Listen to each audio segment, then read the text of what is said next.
There's not really one particular reason why I closed Gully Garms in particular. I guess all in all, came down to a lot of factors really. Um, so when I started selling vintage, selling secondhand back in 2012, I guess the market of how I was working was a lot different. I was still like a student, or pre-student, should I say, still working from the bedroom, obviously. And I went to go and study a degree, at my local uni. Um, so at the time, as it started, it was definitely something that was a hobby turned into a passion, which turned into a profession. That's kind of like how I look at things, and how it started. And when it began, I think it was in like the second year of my degree, was where it ended up getting to the point where I had to employ somebody to sort of handle everything. So being 18, 19, sort of running this company that's essentially just become a company. I mean, I went to go to university to study media production, um, and that's probably seems quite a big shift in difference from like e-commerce or fashion. But my sort of like skill initially was through photography, was through video editing, was through creating content. Um, and that's kind of like where I've definitely had a lot more enjoyment from when the beginning it started. At the beginning, I employed friends, employed family members. I still have family members that work for me. Um, I built a whole business and a whole brand off wanting to essentially be around the people that I enjoyed seeing on a day-to-day basis. Like, if someone told you you could make a business and it was going to be you working with all your friends and family, you'd probably go, yeah. Also, a lot of people might say, why on earth would I do that? So I guess it sits on both sides of the pendulum, really. Um, so, so to kind of like rewind back to where it was. So I'm at university. It's my second year of my media production. The business that I'm running is off ASOS Marketplace, and it's just shooting up. Like, it's just gone in a completely insane way. To the point where I'm looking at it, I'm thinking, I don't need to be at university at this point, and I've got to make quite a distinct decision. And luckily, my best friend at the time, um, sort of wasn't in a job, and I employed him to handle it, so that just sort of handling the day to day. But I think at that point, I was already pretty absorbed with what I was doing. So Gully had unbeknown to me, just become like a part of my DNA for so long. It become like a massive part of life. Um, Pretty quickly on, I guess those that would know me personally would say, and I think they would definitely say, one thing about me is that I have a pretty obsessive personality. So I get into something and I get obsessed with it, which is probably why with running a vintage and second-hand clothing company that I ended up having a warehouse with over 15,000 items at its peak capacity. Um, so I employed friends, employed family members, and basically built a brand off of the underlying theme that I always wanted, which was finding cool clothes and finding cool models, and essentially running that whole ecosystem like that. I didn't have, I mean, what did I study in terms of business? I studied at GCSE business, and I think the most extensive thing we did was looking at a cornflakes case, which probably every kid in the United Kingdom that studied business at GCSE looked at. So, that cliche thing, I guess, when people say, I didn't get educated well, but I'm still successful. It's not that business was a part of my day-to-day before, but I just somehow used like my obsessive nature and got invested into it. Um, Being invested in something is amazing because you put your heart and soul into it, and you really like put everything that you believe into it. Not with any sympathy, not with any sort of like doing the poor me card or anything, but I made a pretty clear distinction to sacrifice many personal elements of life, many decisions with people in life, because I was dedicated to what I wanted to do. Believing in what I was doing was what was the right thing. And I guess what the right thing was at the time, was building a brand that I wanted to be a household name for vintage and second-hand clothing. I thought, how sick would that be to be like one of these brands that's known, Gully Garms is known by like millions of people across the world for selling cool vintage clothing. And, you know, can say in my time I've had some insane trips to America, to parts of Miami, different parts of the world, looking and sourcing clothes. And that's definitely one of those moments where you're like, wow, this is sick. And it is really cool to do that. But I guess the real question is, what went wrong with the brand, or what changed so much so that everything changed? And kind of like how I say, it's down to a lot of factors. I'm not going to put any blame on anything. I don't actually think that there's a fault to it. I think that some things you just can't control.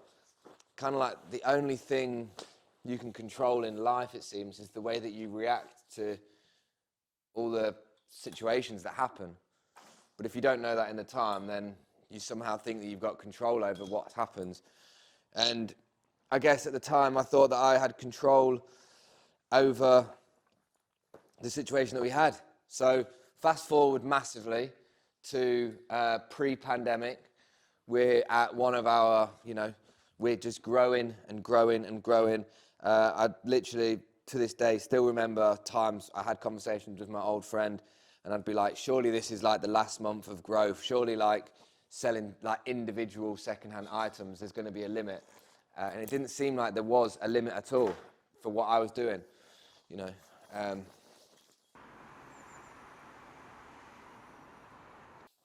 I kind of pride the whole model, the business model I had though, with finding individual items, having them shot individually on models, and creating a look that in my eyes at the time was with the same inspiration, similar to ASOS with how they used animated and charismatic models, and just trying to sell individual items. But as most people will tell you, as a business model, individually shooting items on paid models is probably not the most cost effective. But at the time, it was something that I was like, I'm going to do this because this is exactly what I want to do. Like, this is where I wanted to invest the money alongside that in stock. So we're still using models at this point. Business is booming. And then the pandemic hits, and it did what probably most online businesses had, and it spiked. I think we tripled overnight. We was getting hundreds and hundreds and hundreds of orders every day. But selling individual items means you need a big workforce. You need a lot of staff to manage that. So in its peak, I think I got up to about 15 to 18 members of staff in-house, full-time, part-time.